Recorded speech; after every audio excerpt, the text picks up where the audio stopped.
Welcome to the Alain Elkann interviews, an unprecedented window into the minds of some of the most well-known and respected figures of the last 25 years. It's nice that you accepted to be interviewed, and I know you're a very private person, aren't you? I am indeed, but it's a great honor, and it was an interesting time to be asked, certainly. So, tell me why it is an interesting time. I think when you work at a place like Houser and Worth in the position that I was in, no one asks any questions about what you do. It's sort of understood, certainly within the art world. There's always people that I meet who are outside the art world who perhaps don't understand the day-to-day business or maybe even recognize the name. But when you work for yourself after that, when you leave, inexplicably, there becomes sort of questions, oh, what do you do now? As if I've decided to move off and become a soybean farmer in Brazil, which of course would be an interesting change of career, but not exactly one that I had chosen to embark on. You went to school in England at a certain point, to study art at UCL. You're very grateful to the studies you did in UCL because you still remain, even when you later worked for Sotheby's and then you worked for House and Worth. You also were the boss. You were associated with them in Los Angeles and before you were in Hong Kong, and therefore you were very successful after your school. But you remember your school and you're still very much linked to them. You give a scholarship called Fur Garb and you're interested in other people's career, right? And also we can say that since you left, you work by yourself, you have your collection, and you also share a lot of things with your partner or husband, I don't know, Ulysses De Santi, and you have a child, and all this has probably changed a lot in your life. It is a very big change. Yes, I'm in another bedroom in the apartment so that my daughter doesn't burst in at the age of 2. And I'm sure she'd be very excited to be interviewed. This is very much her personality.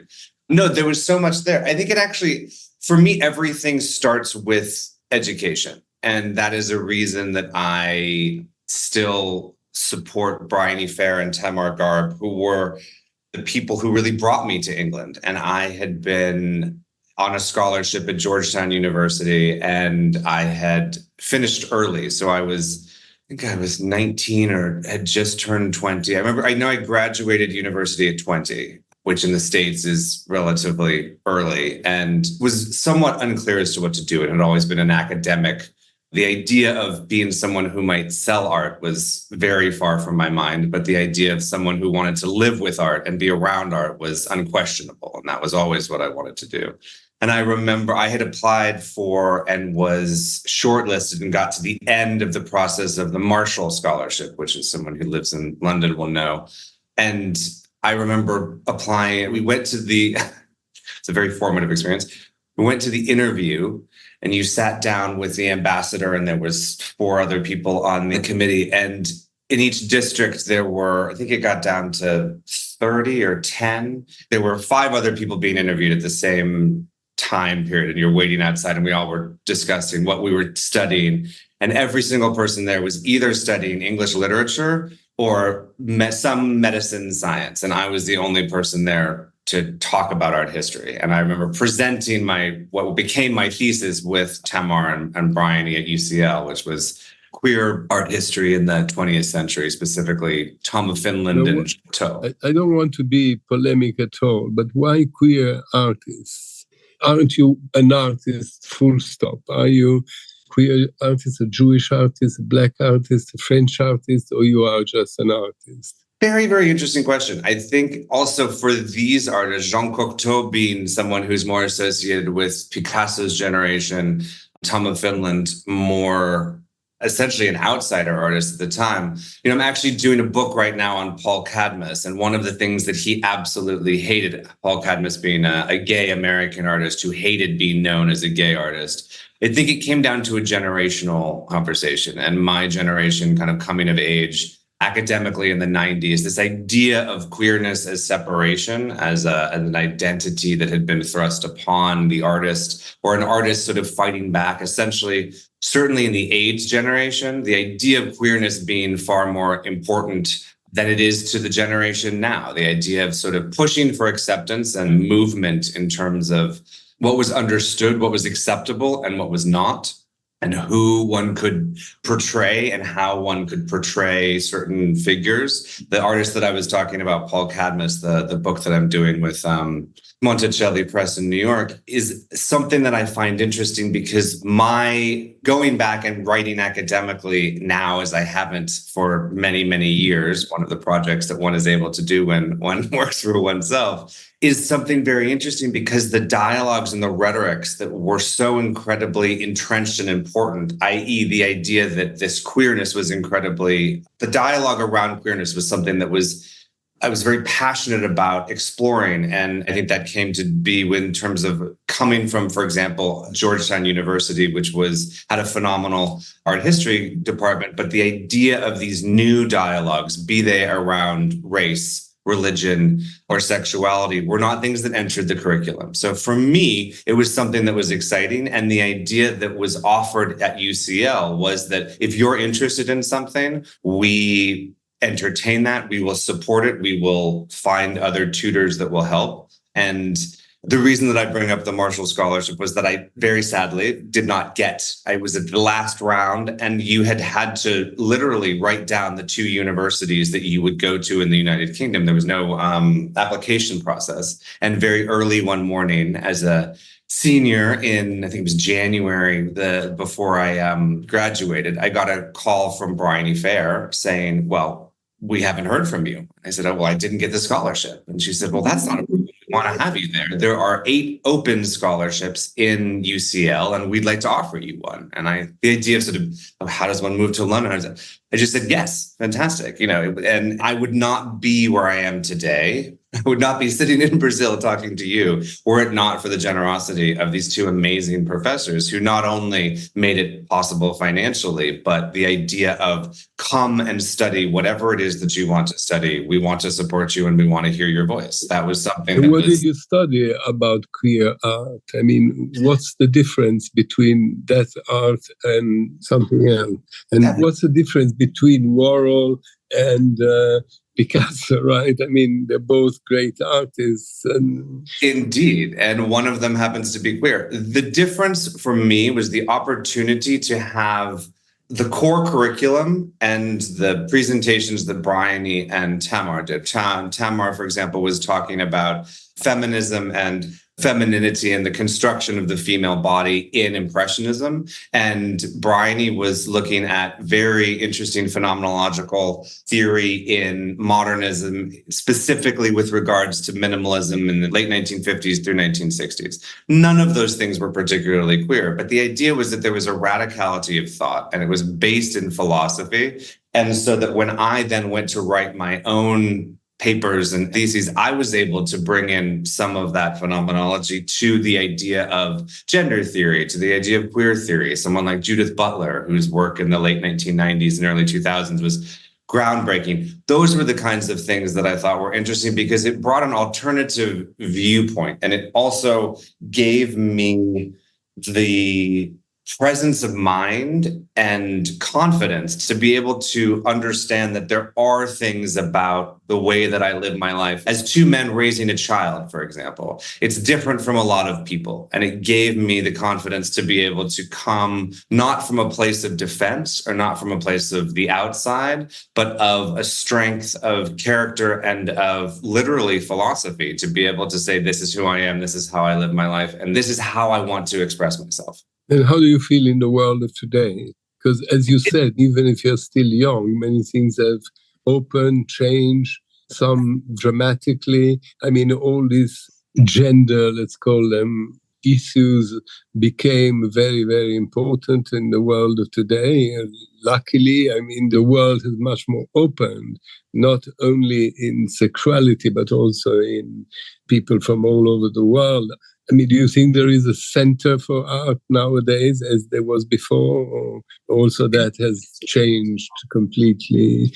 these are the kind of conversations that I often have when I run into someone like Hans Ulrich in the airport in Mumbai, where he will have had, breakfast in one place and going to Tokyo. Or, the ability to connect with people is so remarkable. And the social fabric that we all wear, walk on, are so accustomed is something that sexuality and gender has entered into an almost completely accepted, while also, of course, within the echelons of the art world or the academic world, these issues are certainly things that are not just accepted, but are explored and respected.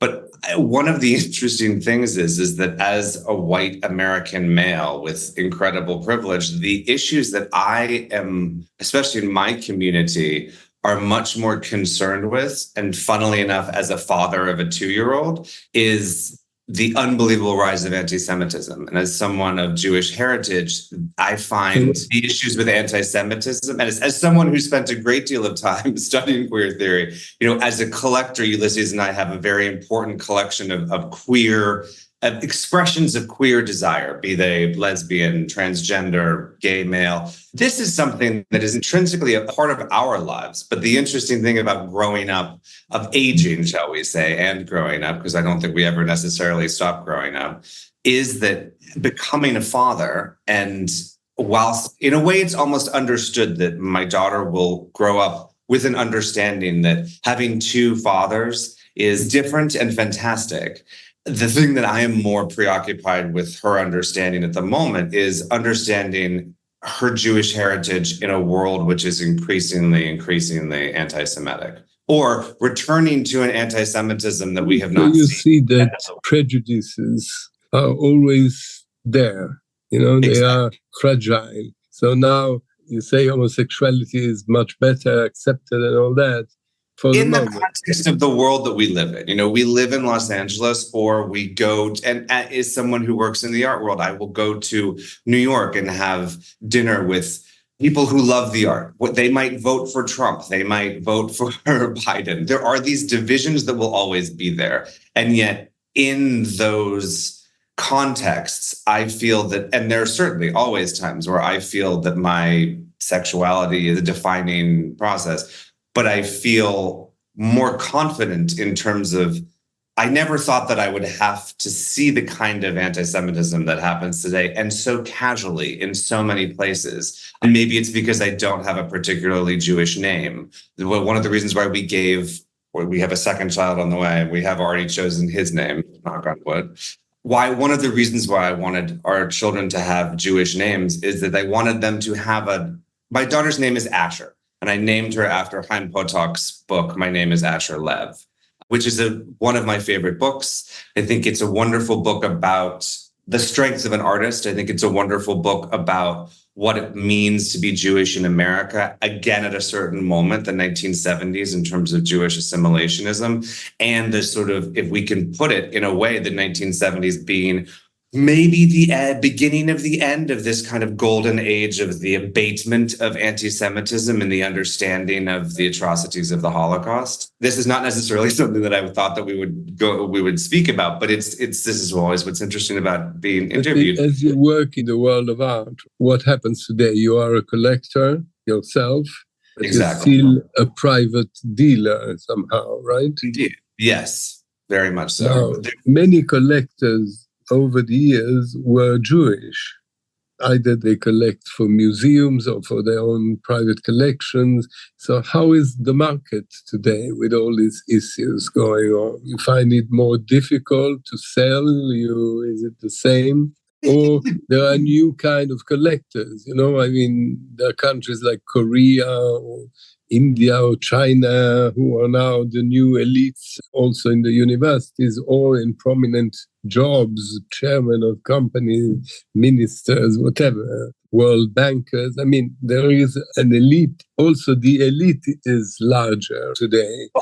Indeed. And I think that there's this, certainly from an American perspective, where the idea, shall we say, of a conflation between the concept of elitism or the higher access to education to this and money. There is certainly more money out in the world. And that in general engenders an interest in art, in culture. It can be as simple as someone wanting to have a beautiful home that they live in with fabulous things. And one sort of graduates when there is this newfound ability to experience new things and travel around. What's been interesting about my career is that I've always looked at places that other people were not necessarily looking. So my first international business trip that I asked my boss at the time at Wakecube, I asked Jay Joplin to be able to let me buy an economy class ticket to Korea for 5 days, because I had, while I was working at Sotheby's, had been working with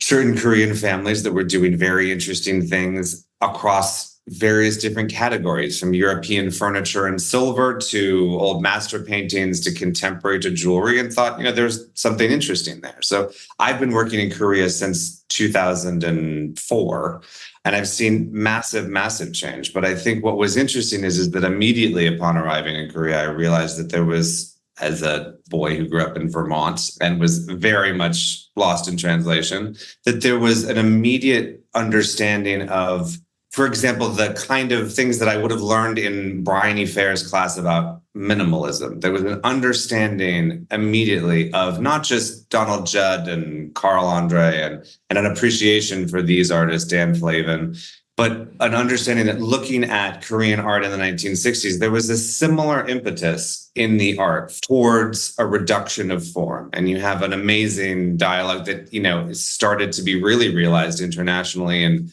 2015 to 2018 with all of these shows. So places like Korea, there is invariably common ground. And we're seeing that more and more and more as the art world opens up and realizes that, there were other artists other than the ones that we think about, the ones that have been canonized. And that, I think, is the biggest difference. So that you have, to relate it to the market, you have more artists today selling for more than $1 million. When I started my career, sound like a distinguished old gentleman, but sometimes I feel like, because I started so young, selling for $1 million meant something, especially as someone who came in from the academic world and had to very soon accustomize myself to the somewhat staggering sums of money that were being paid for different artists at the time. I started working with Damien Hirst in 2006, and the first time I sold a painting that cost more than my house in Vermont, which albeit was rather quickly, you had to reconcile something in your head, that there were people that you were going to be working with who thought nothing of spending more than the place that you grew up in and that your parents paid off over 40 years. This was something that there's a mind shift that happens there. And the idea that there was so many artists that all of a sudden from many different backgrounds was incredibly exciting that they were selling for all of this money. I think to link this back to what you'd asked me before, how do I find the market at the moment? I find the world to be a very troubling place. And there are moments of pause that need to be respected.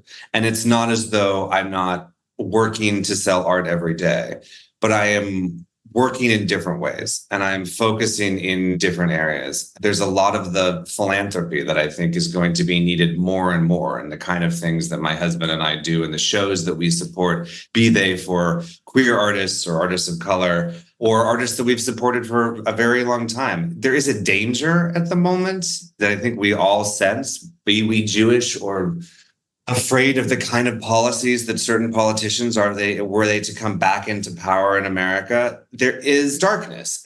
For so long in the art world, there was so much money fueling everything that, oh, great. Well, yeah, there's no, we don't get any interest in the bank. So let's invest in these 25-year-old artists. That was a section of the art market that I never was interested in and never really participated in, because I was fortunate enough to be young enough in 2008 for the crash to see not just tremendous value wiped away from certain artists and certain careers, but certain careers that had been pushed too far too quickly completely disappear. Isn't it like in anything else, like we talk about the crash, right?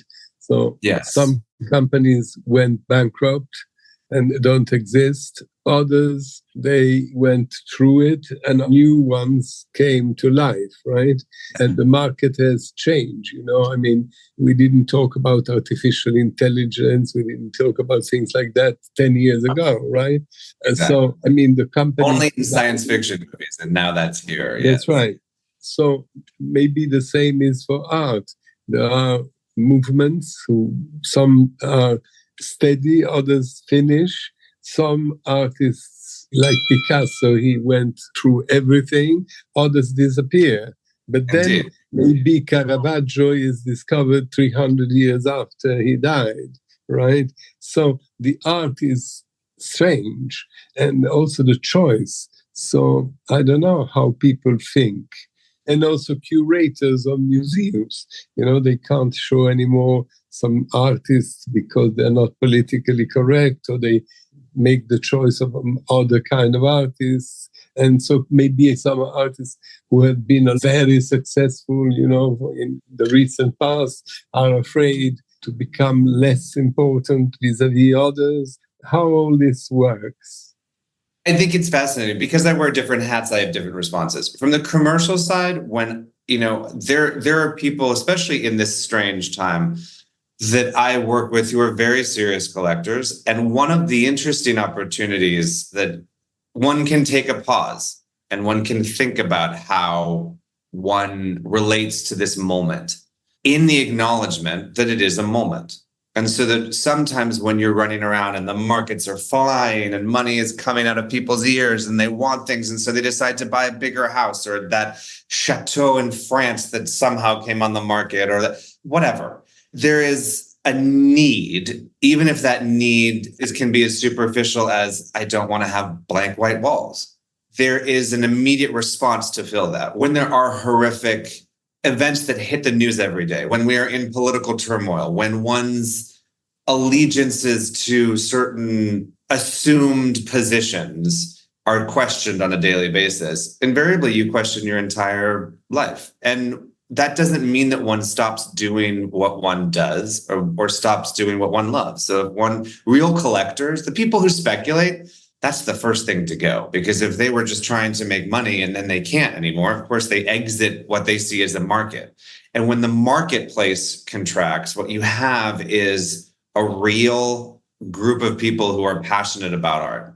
And invariably, in those times of great prosperity and excitement, there are things that have been collected that were hot and were interesting, things of the moment. They went to a museum show and saw a young artist for the first time and thought, yes, fantastic, I should buy that. Or I believe in this dealer and I want to support them. Or I don't particularly like this artist, but this curator at this museum wants me to buy it for them, and I support the museum and I support the curator. When you support a curator's vision, in theory, what you're saying is that I support the understanding of someone who I have hired to be in a position of knowledge. They are the priests and rabbis of the art world. Not that one does not question authority figures or those who are teaching us, but there is a faith that one puts in certain people. What would you collect yourself today, and what would you advise people to collect? I always advise people to collect with their eyes and not their ears. And I always talk to people about collecting things that mean something about the way that they live their lives. There are certain people, and it's also incredibly personality driven, which I find very hysterical sometimes. There's some people who live their lives within very specific parameters. They don't deviate from schedules. Traveling and jet lag is hell for them. And they like to be in controlled situations. And so they collect with controlled restrictions. So they only buy artists that were born in their lifetime. They only buy artists of color who are working in painting, or they will only buy artists of color who are working in media that other people don't collect. They will only buy women artists. They will only buy. And what I think is wonderful about parameters is that someone has thought through, what do I want to collect? What means something to me? Or sometimes it's people think, okay, this is an opportunity. Whatever it is, people have put thought into it. I am very much of the other camp, which is, well, not of the other camp, but let's just say that in a way, my different hats of being a collector and being a dealer and being a very small philanthropist, this all influences us. So I have sort of different collections. The queer art collection, for example, is essentially can be any media, but they need to be relatively small because the collection is meant to be enjoyed in dialogue with each other. So I have a house that I use as an office in Los Angeles, and taking over the primary bedroom and the stairwell is 600 different images. So they have to be small. I, for the most part, don't buy bigger works. Now, there are artists that I collect that I will buy larger works, and sometimes those come into the home that we live in. But for the most part, when those are bigger works that come up that I think are important, I'll buy them for a museum because I think it's important for that dialogue to be entered in. The rest of the collection, especially as someone who is married and has someone who lives with him. You're not always at the same, you don't have the same taste. Very much not. No, which is a wonderful thing. And one is very minimalist, the other less. This is very minimalist. I could take you on this Zoom through the apartment in Brazil, which I ceded control entirely to Ulysses because Los Angeles had been, even though there were things that Ulysses would want to buy, there's some collectors as couples who will not buy anything unless they both agree. We are not that couple. If I love something, I buy it. If he loves something, he buys it. If we love something together, oh, fantastic, we buy it. But there are, let's just say the Venn diagram does not have a huge amount of overlap necessarily. But we both live with things that, this is something that we call Ulysses-friendly art. And so he did this apartment. He is in furniture, and he did this apartment in the most beautiful way. He's a Brazilian mid-century furniture dealer. So the furniture is incredibly sculptural, and so makes the majority of the sculpture in the apartment. He also chose all of the artwork from Ligia Pape, Richard Serra, Emmanuel Araújo, who I work with, but who all very beautiful abstract geometric pieces. There's a few little things that I have been able to put in there, but what's wonderful is that he had a full vision and he wanted to create this expression. And I gave that. And what is your vision? My vision is everything all together all at once. Sir John Soane is perhaps my spirit animal or my spirit advisor in this. I love ceramics. I love craft. I am a huge, by virtue simply, I think of orientation, and I mean that aesthetically more than anything else. And texturally, I collect a lot of women artists. I've always worked with artists of color, queer artists who have a different perspective. And again, it's not something that I immediately was conscious of. Certainly there were things that were environmental that I was working at White Cube and then at Hauser and Wirth, which has a fantastic dedication and a mixture of all different artists. My education, Bryony Fair taught me to love minimalism. And so I love so many of the things that my husband has, but I also, through someone like Tamar Garb, love Impressionism and paintings of the figure. And so you'll come into my house, which I hope you are able to do at some point soon when you're in Los Angeles or in Brazil, and you see a collection of objects that somehow make sense simply because of the person walking you around. And it's almost a kind of energetic exchange, that there are things that they go, of course you bought that, or, oh, that's an interesting thing for you to buy. Okay, well, that's because of a dialogue with you and Ulysses. But being maybe beyond your control, becoming a dealer also, instead of only a professor or a curator of a museum. Sometimes they say that what is important for a dealer is to have this painting, right, or this sculpture, this work of art for a moment, but then they have to sell it. And so the collection of a dealer must be something different. I'm not sure that's true for you. I mean, I don't know, how do you collect? As you said, collectors are odd people. I met a woman who had a father who was a great collector of French Impressionists, and then just to bother the father, she became a great collector of Italian Futurists. So, I mean, reasons why you collect are obviously odd. Deeply personal, definitely. And yes, but then you can also, I don't know, you can collect, who knows, something, and then don't like it anymore. Oh, definitely. Just get rid of it because you want to do something else. Indeed. Is it like this? I mean, how is it for you?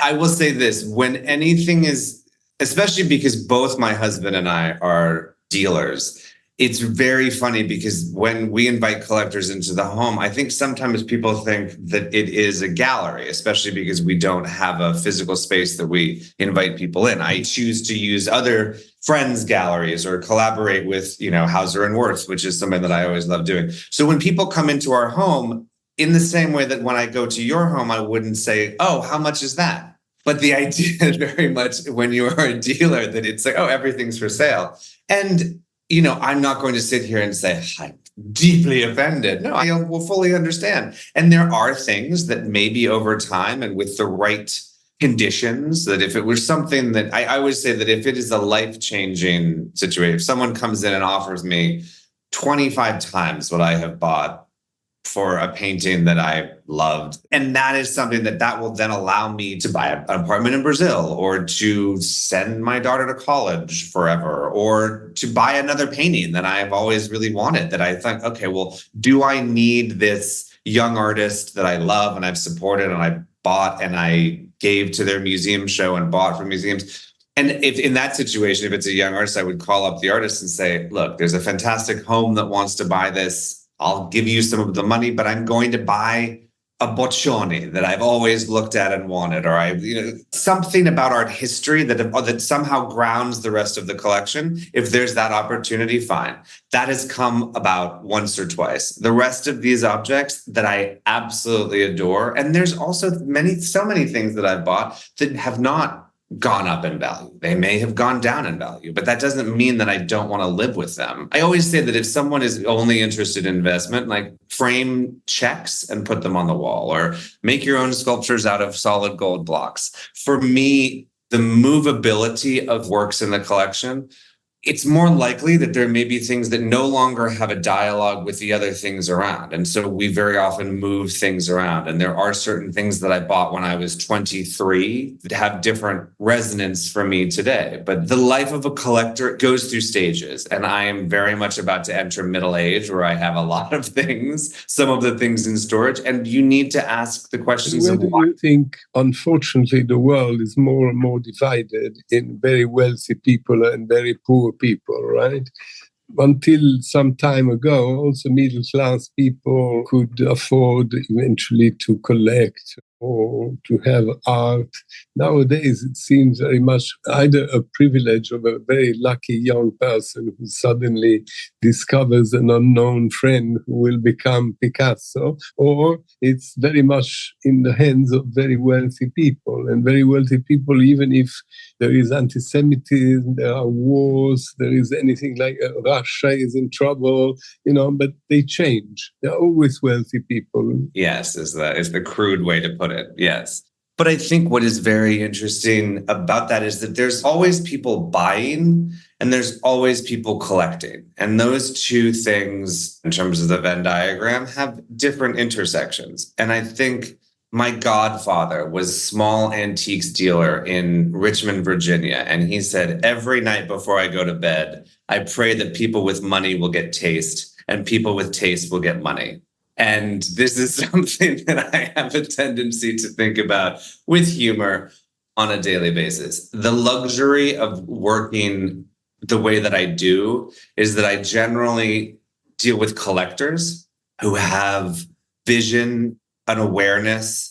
There's younger people that very much feel like, oh God, everything is $10 million. Like everything that I think is beautiful. And one of the ways that I help with that is that, well, what do you think is beautiful? Okay, so you love Picasso. What do you love about Picasso? Is it his line? Is it a sense of color? The amazing and visceral ways that he changes the way that he depicts or is it the label? Or is it the label? Exactly. Because if it's nowadays, we live in a world of labels, right? You have to have a Chanel bag, Dior shirt, and you need labels.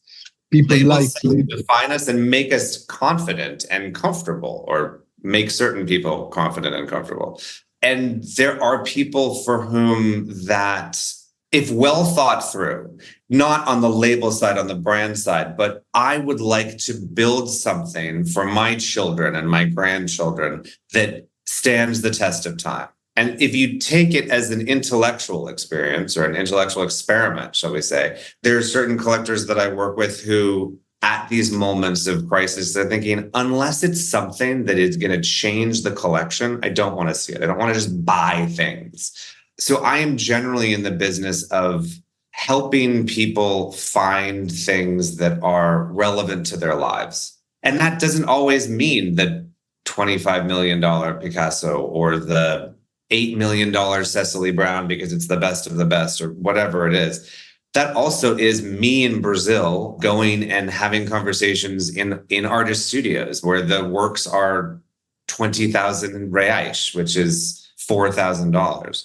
I'm never trying to find the next Picasso. I'm interested in where the journey goes. So there's certain artists that, and a lot of the times we've gotten to a point where the sort of philanthropy came in where we don't need to buy all of these things. We don't need to have them. We're not the people who, we don't have 7 houses that we need for bedroom number 72 to have some sort of a painting above the bed. So whoever's sleeping there or not feels that they're supported with beautiful art.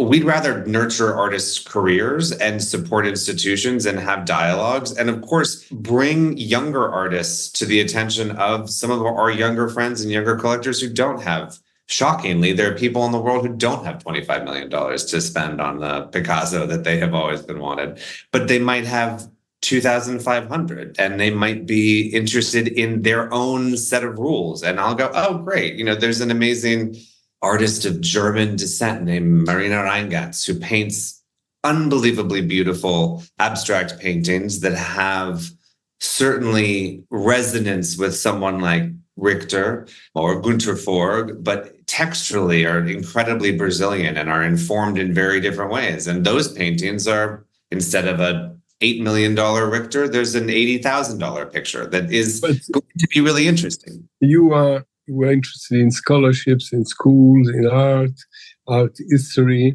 Now, what I perceive is that art became much more important in the sense that not only they are building in countries where there were no museums at all, or very few, like in China, like in the Arab world, like in the Emirates, and so on and so forth, in Africa. They built museums because the span of attention of the visitors is short, but there is a very big desire of going to the museums, which was not the case when, for instance, I was young.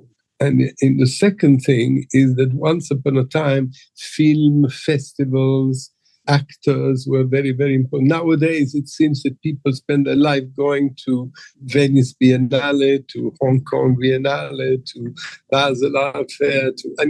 Every other week there is an event like that where a certain kind of crowd feels that they have to be. And instead, I see that you are in Brazil and not going to Venice or to Basel. Well, I actually am going to Venice from Brazil, but the idea was to come and spend time in Brazil. I will tell you this, you're not going to see me at every single Frieze art fair. I luckily am unyoked from the sort of wheel of pain that is the art fair cycle. Art Basel is something that I will not miss because you see amazing, amazing things that you need to be there. And I also love it because in Basel, you go to the museums, you see the quality of things that are not going to be there. And it's less about Bottega Veneta and Tom Sachs launching a bag at a party at a nightclub it's just not necessarily my thing. So let's just say it that way. I'm excited about this Venice Biennial, for example, and I'm going to the opening. I usually like to go later because it is curated by someone that we have been supporting here in Brazil, Adriano Pedrosa. He's the head of MASPI, and we very much believe in his vision for this biennial, and we're very, very excited. There's artists that we are buying out of that biennial for institutions, and it's going to be a very interesting time. But I think the pressure that collectors feel in order to go and belong when they go to these things, some of the biggest, most serious collectors in the world wouldn't go to the Venice Biennial opening for love nor money, because sometimes it's just a giant cocktail party. And that part of it can be nice if you have a sense of perspective, but there's so much around the art There's so much around. And going back to the first question that you asked, where there's so many of these museums that are being opened, it's also what I find fascinating is the question of what a museum is for and what the identity of a museum is, because invariably we think of art museums. But, one of the most interesting museums here in Sao Paulo is a museum called the Museu Afro-Brazil. There is no museum in Brazil that directly deals with the inheritance of slavery. In America, there are, and as flawed and as deeply systemically racist as America is, there are people who are trying to understand and deal with issues of decolonization, of post-slavery, of what it means in this way. And there are people who want to go and learn at those museums. In Brazil, there is no museum that deals with the legacy of slavery. The Museu Afro-Brazil was started by an artist named Manuel Araújo, who I was lucky enough to meet before he passed away. And it is a fascinating museum because it's one man who was from the North, who grew up very poor and broke his way into the art world as a very gay, very Black, and very Northern man, which essentially is like the equivalent of someone, it's like RuPaul running MoMA. I mean, that is literally, to sort of put it in his parlance. It is a fascinating and an amazing and a unique vision. And that kind of museum brings in a remarkable amount of people, despite the fact that it's underfunded and it is always in need of new energy. And the founder just passed. In terms of these new museums and the ways that people want to see, it is fascinating to see that the concept of what a museum is. There are new concepts of what museums can be. And it is fascinating to see the people who are going and really wanting to have those experiences. And so I think, in a way, art is changing. I don't know, the Venice Biennial will be seen, hopefully, by many hundreds of thousands of people. And there are other cultural locations that, as they're being built and as they're being defined, for example, in Saudi Arabia, the concept of what a museum for that newer generation of a younger country that has very specific guidelines about their society will be vastly different than ones that we might be going to in New York or London. Why you come from Vermont and said that your uncle lived in Virginia. The city of art has been for many, many years New York. Why do you lived in London, and why do you live in LA? What is so interesting there besides the climate? And very interesting question. I live in Los Angeles because I was offered a great opportunity by Ivan Wirth to come and work at his amazing museum level and museum scaled gallery and open that gallery in Los Angeles. And at the time I was living between Hong Kong and London, and as such was extremely tired. I had just met my husband, and my husband loves Los Angeles more than any city on the planet. I think if it were up to me, I would probably live between Sao Paulo and New York. But just as there are collectors who only buy things when they both agree, I'm not moving us out of Los Angeles just yet. I love the people of Los Angeles. I love the institutions of Los Angeles. I love the energy of Los Angeles. But I have to admit that I very much miss Europe and love the vibrancy of Brazil. So I'm someone for whom I would be roaming around the world in many different places and stopping off and living in a different way. But I also am about to be the father of 2 children who will need some sort of stability. Where are you going to raise them? In Los Angeles, in Brazil? I think it's important for them to understand their Brazilian heritage in the same way that I think it's important for them to have Jewish names and understand their Jewish heritage. I will give them what I did not have, and not in a deeply kind of Dickensian way. They will be citizens of the world. So even if they go to school in Los Angeles, they will be international, independent thinkers. So help me God. You talk about Jewish heritage and all that quite often in this conversation. Are you very worried about what's going on today? I would say I'm much more worried today, and I am much more conscious of this. My Jewish heritage was not something that was, when I was being raised, I am Jewish on my father's side, the wrong side, so to speak. His relationship with Judaism was very much tempered, going back to my name is Asher Lev, in an understanding of assimilationist Jews in the post-World War II who were living in the south of the US. My father grew up in North Carolina, and they were non-practicing. They were Jewish, but non-practicing. And to the point where it was almost distancing because of the anti-Semitism that they experienced.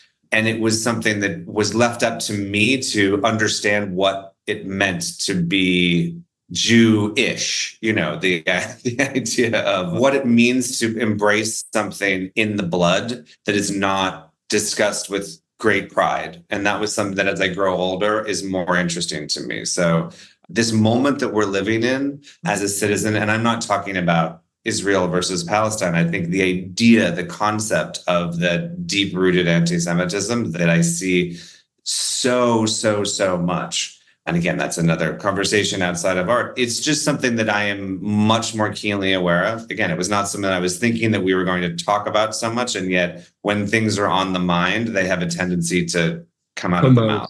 So in conclusion of this conversation, before we write a book, are you happy now of your freedom, of the fact that you are not anymore part of a group of a prestigious name like White Cube, like House and Worth, like Sotheby, but you are yourself?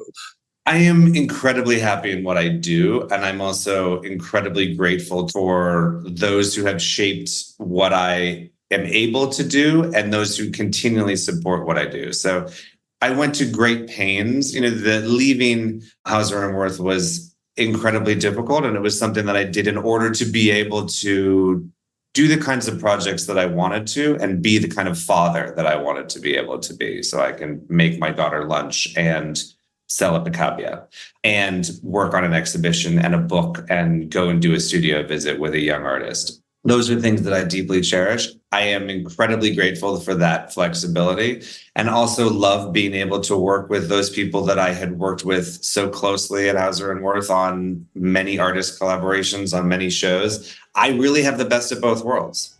Thank you very much for talking to me. Good luck and I had a wonderful time. Happy holidays. Thank you so much. Alain Elkann interviews.